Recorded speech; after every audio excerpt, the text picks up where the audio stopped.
यहां पर लिखा है find the equation of line which is equi distant from parallel lines this and this. समझना मेरी बात ध्यान से, आपको एक लाइन की इक्वेशन निकालनी है जो इन दोनों पैरेलल लाइन से इक्वी डिस्टेंट है। ये पहले मैं दो पैरेलल लाइन बना देता हूं। पहले वाले लाइन की इक्वेशन क्या लिखी हुई है, देखो यहां पर 9x plus 6y minus 7 is equal to 0। दूसरे वाले लाइन की इक्वेशन कितनी है, 3x plus 2y plus 6 is equal to 0। समझ में आएगी नहीं ये चीज? ये दोनों लाइन की इक्वेशन है और आपको एक और नई लाइन की इक्वेशन निकालनी है जो इन दोनों से इक्वी डिस्टेंट है। समझ गए ना ये चीज? तो वो लाइन कहां पर होगी ये बताओ। इन दोनों के बीच में आएगी, ये वाली लाइन होगी। समझ में आ गया सबको ये चीज? ठीक है, तो आपको इस वाले लाइन की इक्वेशन निकालनी। अब बताओ कैसे निकालेंगे।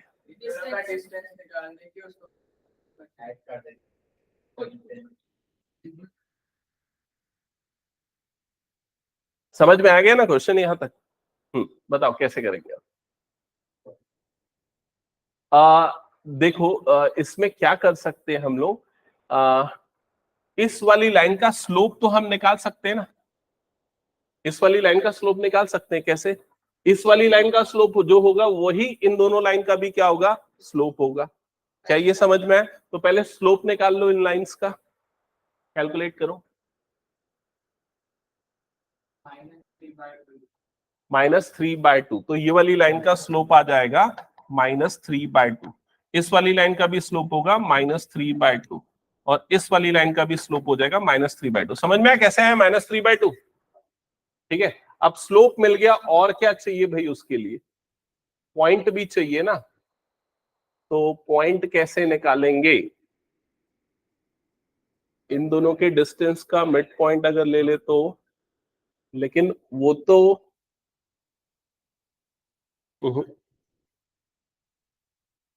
दोनों के बीच का डिस्टेंस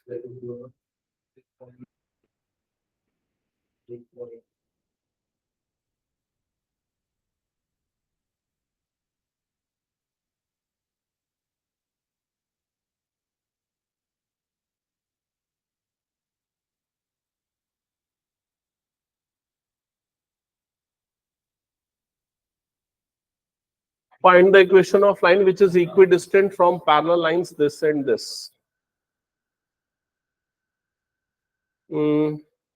एक तरीका है लेकिन वो काफी लंबा है, मैं कुछ शॉर्टकट सोच रहा था। हाँ चलो ठीक है, समझ लो। अब जो तरीका मैं बता रहा हूँ थोड़ा सा लंबा जाएगा, शॉर्टकट सोच रहा था, नहीं मिल रहा है बट ठीक है। हम क्या करेंगे, ये वाला डिस्टेंस जो है ये डिस्टेंस को मान लेंगे d1 और ये वाले डिस्टेंस को हम मान लेंगे यहाँ पर d2 और यहाँ पर हम क्या करेंगे d1 इज इक्वल्स टू क्या ले लेंगे d2। समझ गए?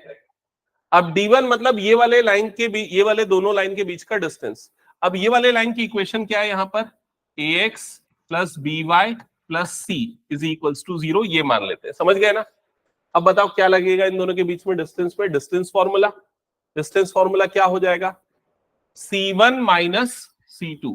अच्छा, वो करने के लिए ना इसको भी मैं सेम कोफिशिएंट बनाता हूं। जैसे ये 9 और 6 है ना, तो इसको किससे मल्टीप्लाई करना पड़ेगा, 3 से। तो ये क्या बन जाएगा 9x plus 6y plus 18 is equals to क्या आ जाएगा 0। क्या ये क्लियर हो गया? अब इन दोनों में डिस्टेंस फॉर्मूला लगाओ तो क्या होगा, मॉड c1 माइनस c2, तो c minus of -7 divided by root over a square plus b square, तो क्या हो जाएगा ये 9 स्क्वायर प्लस 6 स्क्वायर। क्या ये क्लियर हो गया? एक बार चेक कर लो। इज इक्वल्स टू d2, तो d2 मतलब इन दोनों के बीच में डिस्टेंस फॉर्मूला लगा रहा हूं। बताओ क्या हो जाएगा, mod c minus 18 divided by root over, ये क्या बन जाएगा 9 स्क्वायर प्लस 6 स्क्वायर। क्या ये क्लियर हो गया सबको? सिंप्लीफाई करो और बताओ c की वैल्यू यहां पर क्या आएगी। तो डिनोमिनेटर तो दोनों का यहां पर कट जाएगा, सेम है। तो मॉड ये क्या बन जाएगा c प्लस 7 और ये हो जाएगा मॉड c माइनस 18। क्या यहां तक क्लियर हो गया? ओके, अब मॉड हटेगा तो एक बार पॉजिटिव और एक बार क्या लेते हैं, नेगेटिव। तो अगर मान लो मैं इसको पॉजिटिव लेता हूं, इसको भी पॉजिटिव लेता हूं, तो क्या होगा यहीं पर देख के बताओ।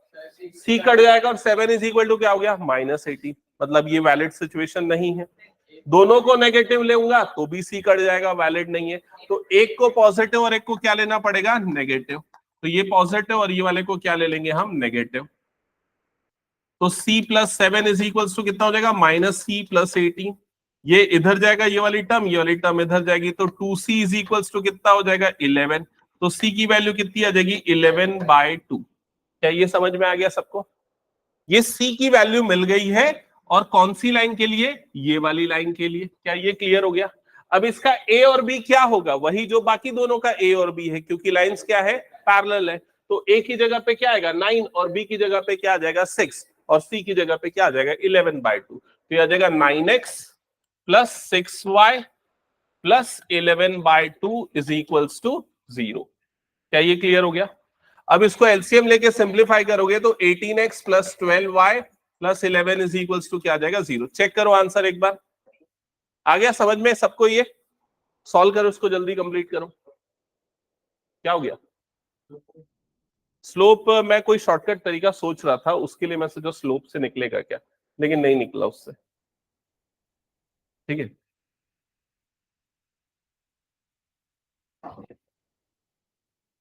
सॉल्व करो जल्दी से, फिर नेक्स्ट क्वेश्चन स्टार्ट करना।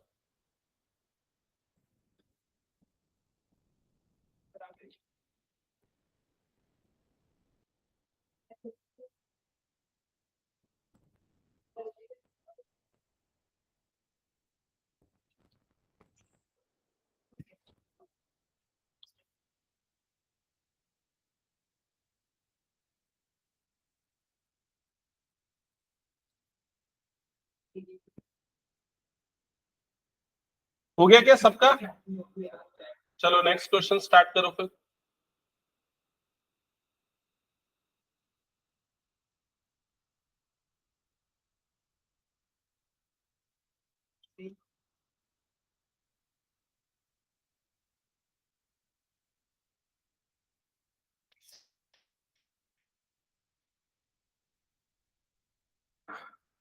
पढ़ लिया सबने क्वेश्चन? हाँ, क्या लिखा है बता जल्दी निखिल।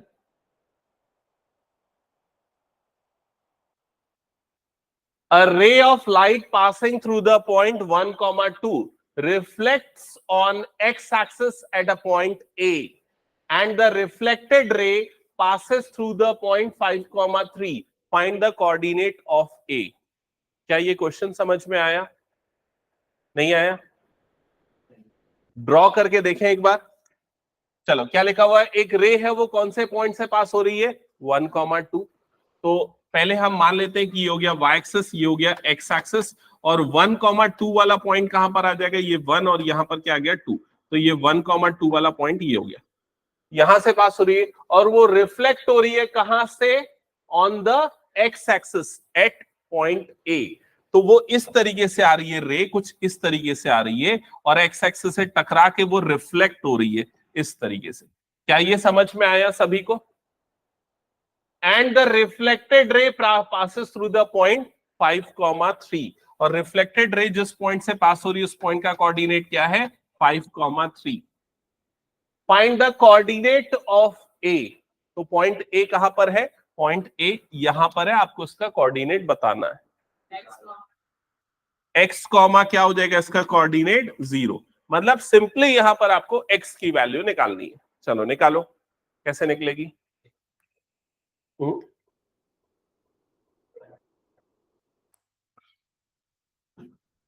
डिस्टेंस फॉर्मूला कैसे बोल रहा है? क्या ये दोनों का डिस्टेंस बराबर होगा? तो फिर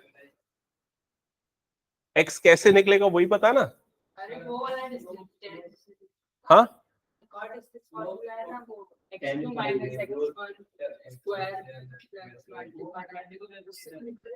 इन दोनों पॉइंट के बीच का डिस्टेंस। अरे तो इन दोनों पॉइंट के बीच का डिस्टेंस फॉर्मूला लगा लेगा, लेकिन तेरे को डिस्टेंस पता है क्या है? ये दोनों का डिस्टेंस सेम होगा क्या? नहीं होगा ना, ऐसा कुछ तो है नहीं इसमें गिवन। स्लोप निकाल के कैसे यूज करोगे? तरीका तो सही, लेकिन कैसे यूज करोगे? इसमें फिजिक्स की एक प्रॉपर्टी लगेगी, angle of incidence is equals to angle of reflection. मतलब ये एंगल और ये एंगल, दोनों एंगल क्या होते हैं, सेम। अगर ये एंगल को थीटा मानता हूं तो ये वाला एंगल भी कितना हो जाएगा, थीटा। समझ में आया ये चीज? और वैसे ही ये दोनों एंगल्स भी क्या होते हैं, सेम होते हैं। क्या ये क्लियर हो गया सबको? ओके, तो एक काम करते हैं, इस वाले एंगल को हम थीटा लेते हैं, कंफ्यूजन अवॉइड करने के लिए इस एंगल को हम क्या ले लेते हैं, थीटा। ओके, तो ये एंगल अगर थीटा है तो ये वाली लाइन का जो स्लोप है, जिसका फॉर्मूला क्या होता है, m is equals to tan theta, एक फॉर्मूला ये होता है और दूसरा क्या होता है, y2 minus y1 upon x2 minus x1। याद आया ये? हाँ, तो ये वाला क्या हो जाएगा, tan theta is equals to y2 minus y1 मतलब कितना हो जाएगा, 3 minus 0 upon x2 minus x1 मतलब कितना हो जाएगा, 5 माइनस x। तो हमें यहां पर टेन थीटा की वैल्यू मिल जाएगी। क्या ये समझ में आ गया सबको? ओके, अब नेक्स्ट मेरा क्वेश्चन है, अगर आपको इंसिडेंट रे का स्लोप निकालना है और यही तरीका इंसिडेंट रे में अप्लाई करना है, तो यहां पर एंगल तो थीटा नहीं लोगे, यहां पर एंगल कौन सा हो जाएगा, ये वाला पूरा हो जाएगा। समझ में आया कि नहीं? तो ये एंगल कितना होगा बताओ, कितना होगा बताओ। देखो मैंने यहां पर थोड़ी देर पहले बताया था, ये एंगल और ये एंगल, दोनों एंगल आपस में क्या होंगे, बराबर होंगे। तो ये वाला एंगल भी कितना बन जाएगा, थीटा। तो ये पूरा एंगल कितना बनेगा, 180 माइनस थीटा। क्या ये समझ में आया सभी को? ठीक है, तो ये वाली लाइन का जो स्लोप होगा, तो स्लोप निकालने के लिए हम कौन सा फॉर्मूला यूज करेंगे, tan 180 माइनस थीटा वाला फॉर्मूला यूज करेंगे। क्या ये क्लियर हो गया सबको? ये वाली लाइन का स्लोप निकालने के लिए tan 180 minus theta is equals to, अब इसमें भी वही फॉर्मूला लगाएंगे, y2 minus y1 upon x2 minus x1, तो 0 माइनस 2 अपॉन x माइनस 1। क्या ये क्लियर हो गया सबको? ओके, अब tan 180 माइनस थीटा की वैल्यू कितनी होती है बताओ? वो क्वाड्रेंट ट्रिग्नोमेट्री याद आया कि नहीं? 180 माइनस मतलब कौन सा क्वाड्रेंट, सेकेंड क्वाड्रेंट।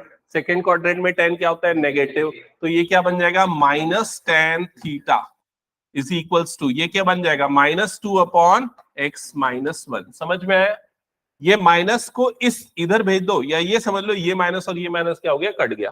तो यहां से आपके पास tan थीटा की वैल्यू कितनी आई, 2 अपॉन x माइनस 1। क्या ये क्लियर हो गया?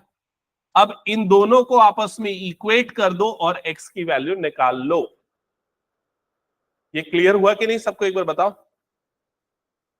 दोनों tan थीटा बन जाएगा ना फाइनली।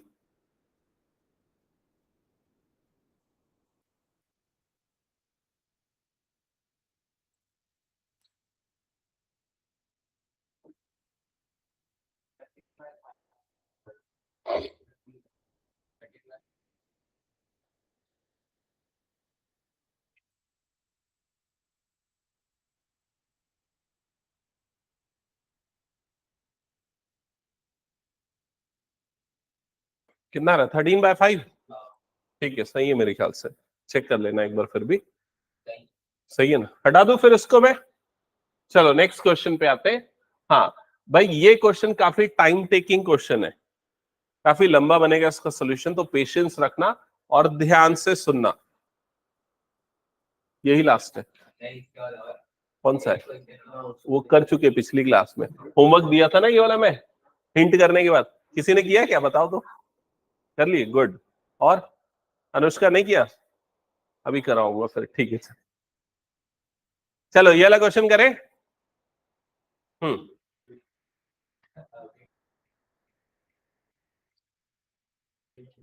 प्रखर स्टार्ट करें नया क्वेश्चन। कैलकुलेशन बच गया, छोड़ देना, बाद में कर लेना उसको ना। आयुष कुछ बचा है? देख ले इधर, ये इस पे ध्यान दो। पहले क्वेश्चन को पढ़ो, क्या लिखा है, प्रूव दैट, अच्छी बात क्या, प्रूव करना है। Prove that the product of length of perpendicular drawn from the points this and this to the line this is B square. तो पहले मैं इस सिचुएशन को समझाता हूं। ये मान लेते हैं हमारे पास एक लाइन है, और ये मान लेते हैं हमारे पास एक पॉइंट है और ये दूसरा पॉइंट है।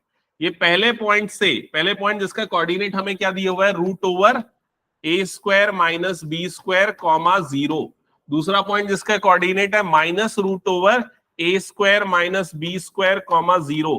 इन दोनों पॉइंट से इस लाइन पे जो परपेंडिकुलर बन रहा है, ये D1 लेता हूं, इसको D2 लेता हूं, दोनों का जो परपेंडिकुलर डिस्टेंस बन रहा है उसका जो प्रोडक्ट है वो कितना आना चाहिए, बी स्क्वायर आना चाहिए। ये लाइन की इक्वेशन भी आपको दी हुई कितनी है, X upon A cos theta plus Y upon B sin theta minus 1 is equals to 0। ठीक है, एक बार चेक करो यहां तक ये डायग्राम समझ में आया कि नहीं, सीमा समझ में आ गया। इन दोनों पॉइंट से इस लाइन पे जो डिस्टेंस होगा उन डिस्टेंस का प्रोडक्ट कितना आना चाहिए, बी स्क्वायर। मतलब आपको यहां पर प्रूफ करना है D1 into D2 is equal to क्या होना चाहिए, बी स्क्वायर। क्लियर यहां तक?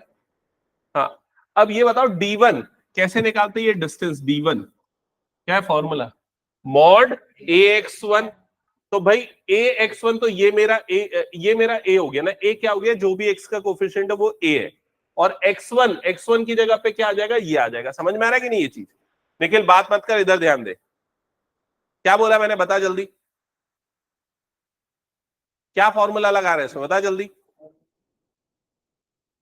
वो उसका ये वो यही सब चल रहा है, इधर ध्यान दे। मॉड AX1, तो A की जगह पे क्या आ जाएगा यहाँ पर, cos theta upon A।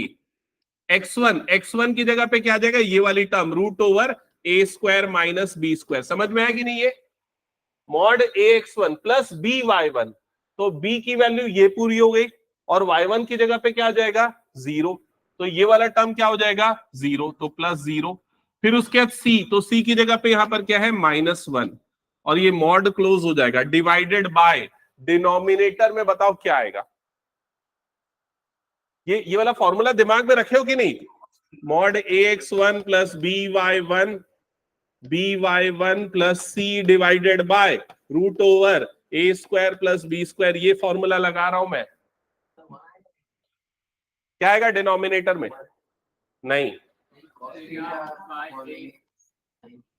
Cos theta by a का whole square plus sine theta by a का होल स्क्वायर। समझ में आया सबको ये, हाँ बी, ये बी होगा, बस इतना चेंज होगा। ओके, यहां तक क्लियर सबको। फिर उसके बाद इसे और सिंप्लीफाई कर देते थोड़ा बहुत, करे कि ना करे, नहीं करते, ऐसे ही रहने देते फिलहाल। D2 सीधे सीधे निकाल लेते। D2 बताओ, D2 क्या आएगा, मॉड क्या आएगा, क्या फर्क पड़ेगा, कोई फर्क नहीं पड़ेगा, जैसा ये था वैसा ही दूसरा भी होगा, बस यहां पर ये क्या आ रहा है, माइनस, तो ये हो जाएगा minus cos theta upon A root over A square minus B square -1 divided by, इसका भी डिनोमिनेटर वही आएगा, कॉस थीटा बाय ए का whole square plus sine theta by a का whole square, sine theta by b का whole square. क्या यहां तक सबको समझ में आ गया? अब इसके बाद हमें जो प्रूफ करना है वहां के लिए हम स्टार्ट करते हैं, तो D1 इंटू D2 निकालते हैं।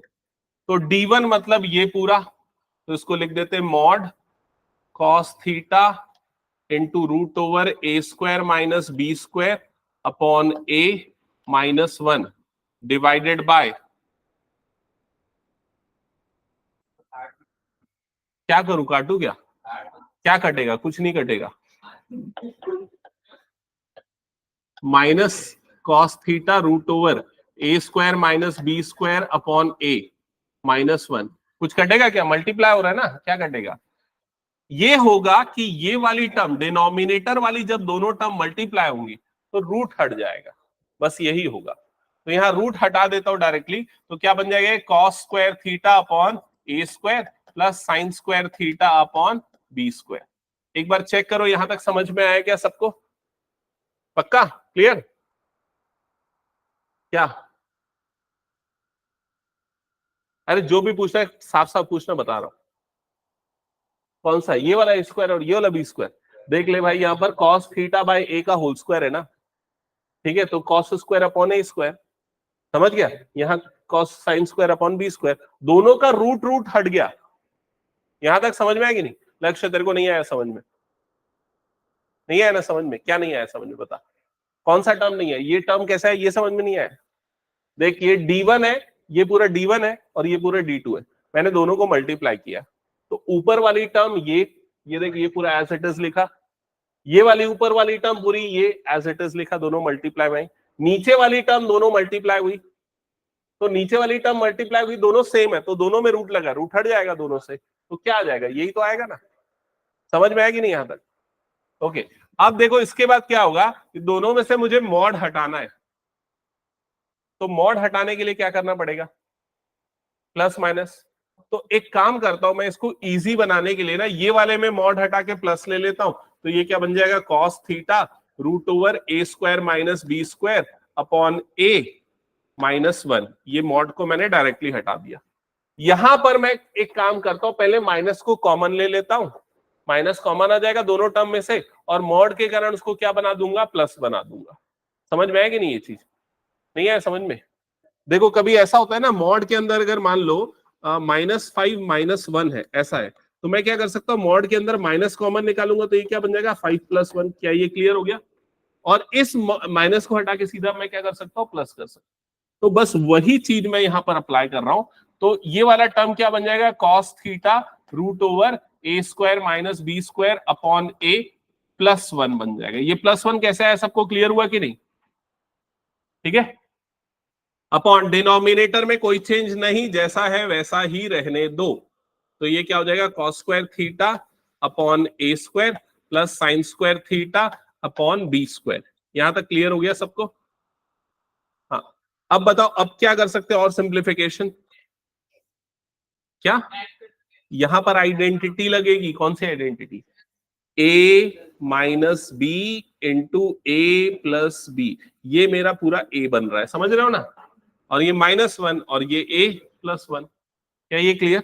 तो ये क्या बन जाएगा, cos square theta root over, root हट जाएगा, ए स्क्वायर माइनस बी स्क्वायर बन जाएगा, और नीचे में क्या आ जाएगा यहां पर, ए स्क्वायर, और माइनस ये क्या हो जाएगा, 1 का स्क्वायर जो क्या होता है 1। ये क्लियर हुआ सबको? एक बार कंफर्म करो। क्या स्पेस कम है इसलिए मैं एकदम स्टेप स्किप कर करके कर रहा हूं, ठीक है। डिनोमिनेटर वाली टर्म यहां पर क्या आ जाएगी, ये कॉस स्क्वायर थीटा अपॉन ए square plus sine square theta upon B square. यहां तक आ गया सबको समझ में? अब इसके बाद स्टार्ट होता है पूरा सिंप्लीफिकेशन, ठीक है। अब ध्यान दो, न्यूमरेटर और डिनोमिनेटर दोनों में ले लो एलसीएम, तो न्यूमरेटर में ये ए स्क्वायर आ जाएगा और इधर पे क्या बन जाएगा, cos square theta a square minus B square minus a square, और डिनोमिनेटर में एलसीएम आ जाएगा ए स्क्वायर बी स्क्वायर, और इधर पे क्या हो जाएगा, b square cos square theta plus a square sine square theta. क्या ये समझ में आ गया सबको? अब देखो ये वाला ए स्क्वायर और ये वाला ए स्क्वायर कट जाएगा, और ये बी स्क्वायर चला जाएगा ऊपर, तो ये बी स्क्वायर चला गया ऊपर, और क्या बच गया यहां पर देख के बताओ, cos square theta into a square minus B square minus a square upon B square into cos square theta plus a square sine square theta. इसकी वैल्यू 1 होती है? नहीं होती है, क्योंकि यहां पर ए स्क्वायर बी स्क्वायर भी आ रहा है ना, सिर्फ साइन स्क्वायर कॉस स्क्वायर होता तो 1 होता। समझ में आया यहां तक सभी को? एक बार चेक कर लो, सिंप्लीफिकेशन क्लियर है क्या सबको? अब लाना क्या है हमें, बी स्क्वायर, ये आ चुका है, तो ये वाली टर्म नहीं चाहिए, तो काट दो इन दोनों को, आ गया आंसर, आ गया ना आंसर काटने पे।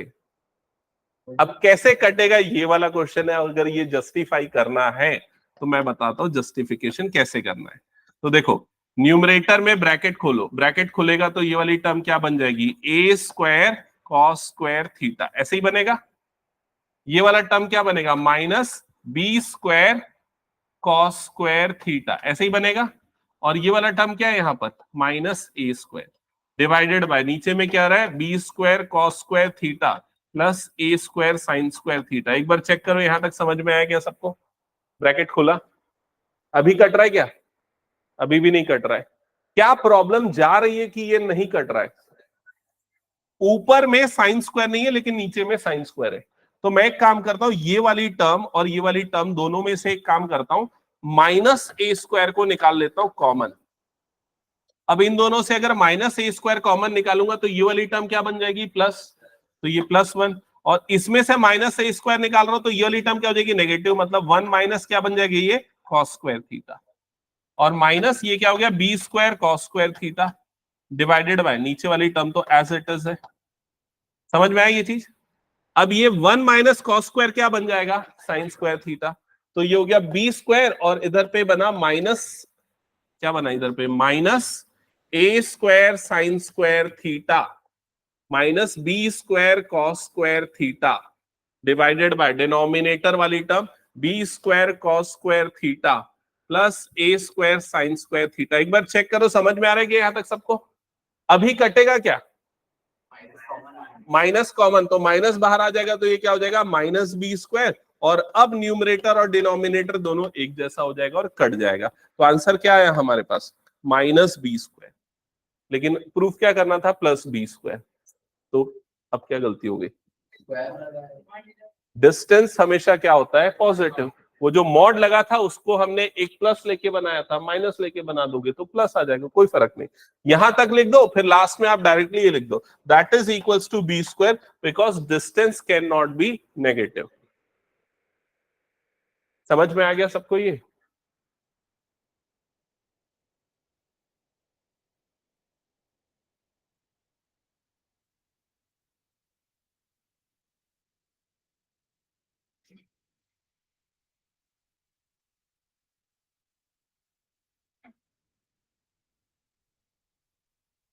चलो अब एक दो टेस्ट क्वेश्चन ले लेते हैं हम लोग। बुक बंद कर दो, नोटबुक ओपन रखो। क्यों,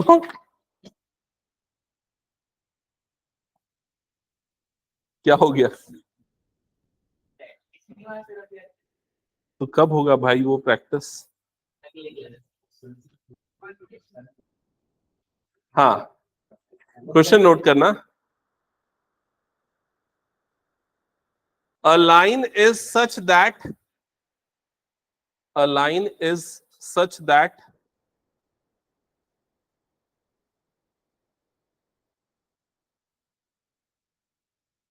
its segment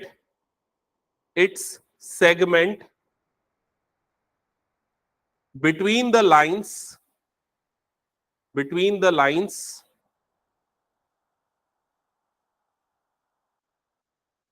5x minus y plus 4 is equal to 0, 5x minus y plus 4 is equals to 0, and 3x plus 4y minus 4 is equals to 0, and 3x plus 4y minus 4 is equal to 0 is bisected is bisected is bisected at 1 comma 5, at 1 comma 5, find its equation, close कर book, find its equation, हाँ, obtain its equation, ठीक है? चलो solve करो। हाँ, बंद करो book को और जल्दी खुद से ट्राई करो। क्वेश्चन तो मैं बता दिया ना, हो तो गया।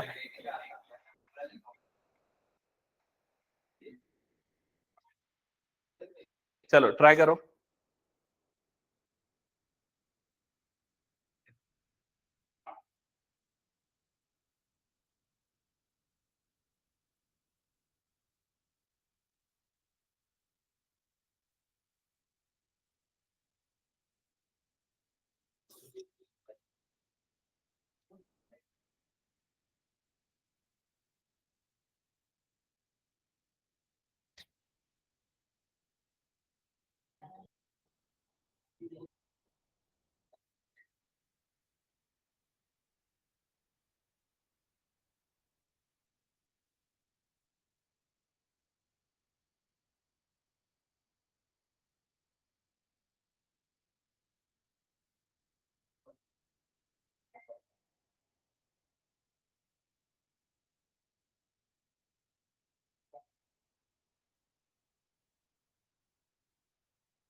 बनेगा नहीं बनेगा बताओ।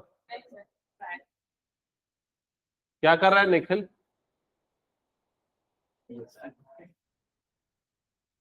एक काम करता हूं, मैं हिंट कर देता हूँ थोड़ा सा, ठीक है? डायग्राम समझाता हूँ, हिंट करता हूँ, फिर उसका शायद बना पाओ। देखो इधर, सारे बच्चे सामने देखो। पहले आपको ये दिया हुआ है, ये दो लाइन की इक्वेशन दी हुई है। मान लो ये फर्स्ट वाली लाइन है ऐसी, इक्वेशन क्या है इसकी? 5x minus Y plus 4 is equals to 0। दूसरी वाली लाइन है मान लो ऐसी, इसकी इक्वेशन है 3x plus 4y minus 4 is equals to 0। और आपको एक नई लाइन की इक्वेशन निकालनी है, मान लो इस पर्पल लाइन की इक्वेशन निकालनी है।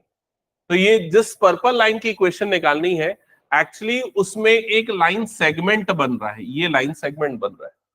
ये लाइन सेगमेंट जो बन रहा है, इसका जो मिड पॉइंट है, ये आपको दिया हुआ है 1,5। समझ में आया क्या दिया हुआ है क्वेश्चन में?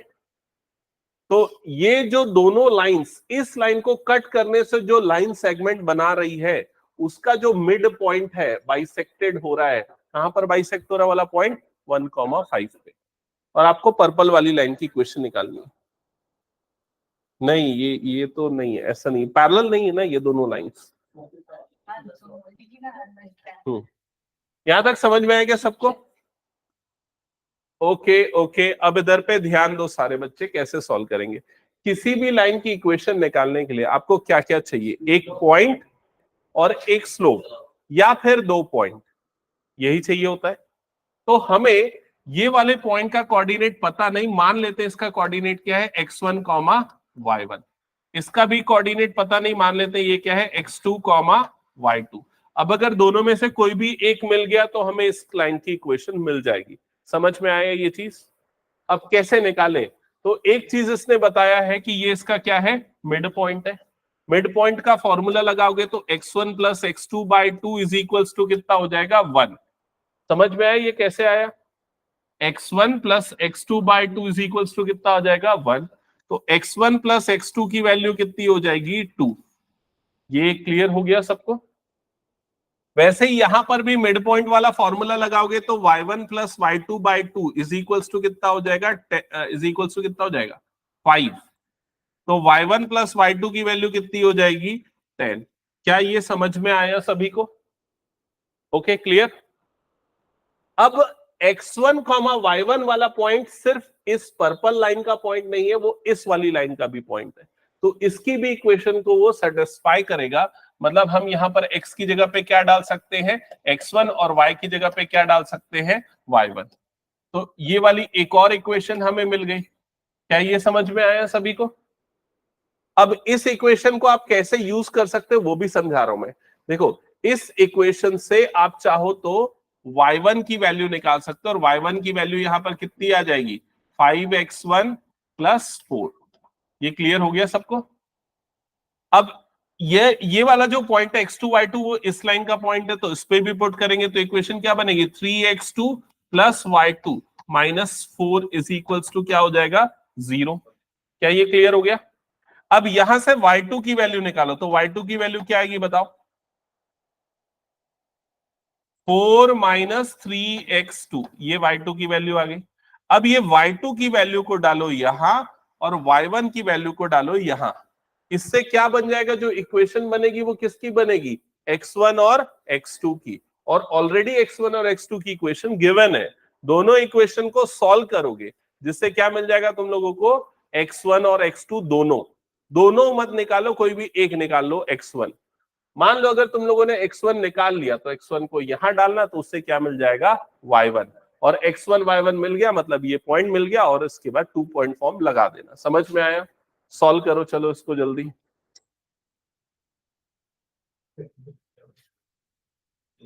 देखो, तुम लोग अगर मैथ्स लिए हो तो मेहनत करनी पड़ेगी ना। इतना आलस करोगे तो कैसे चलेगा? किसको?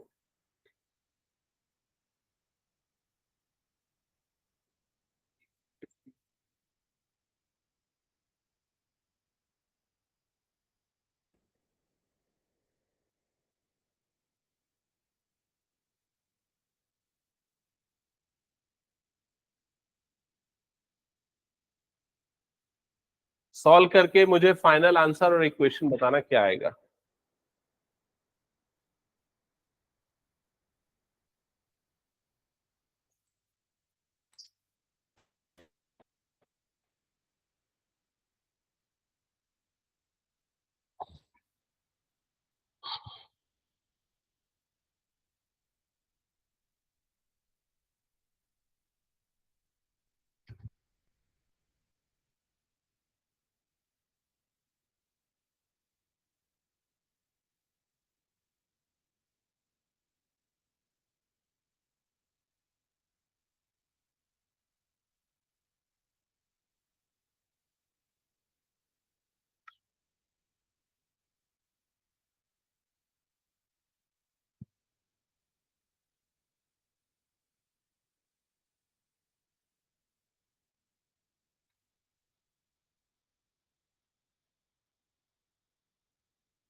x1 की वैल्यू 1 आ रही है।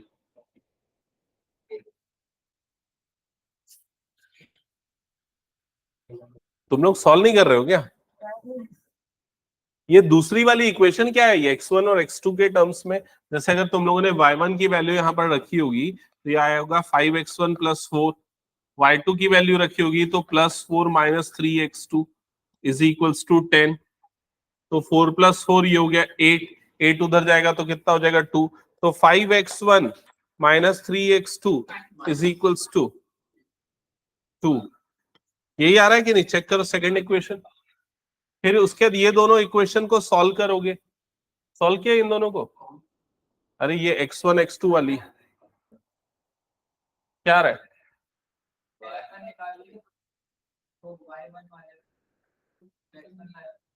तो इसमें से x1 कैसे निकलेगा? जब दोनों सॉल्व होगा तभी तो निकलेगा x1।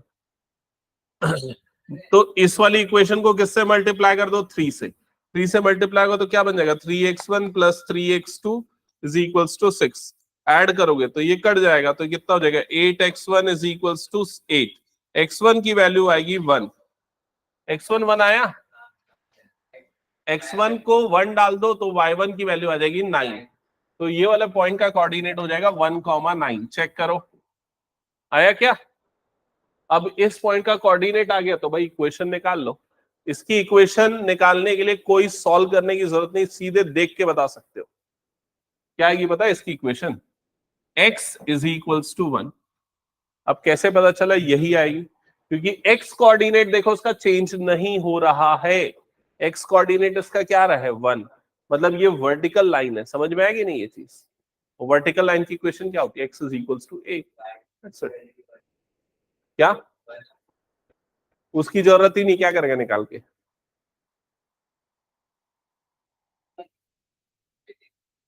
आ गया ना सबको समझ में? एक और क्वेश्चन दूं? हो गया? चलो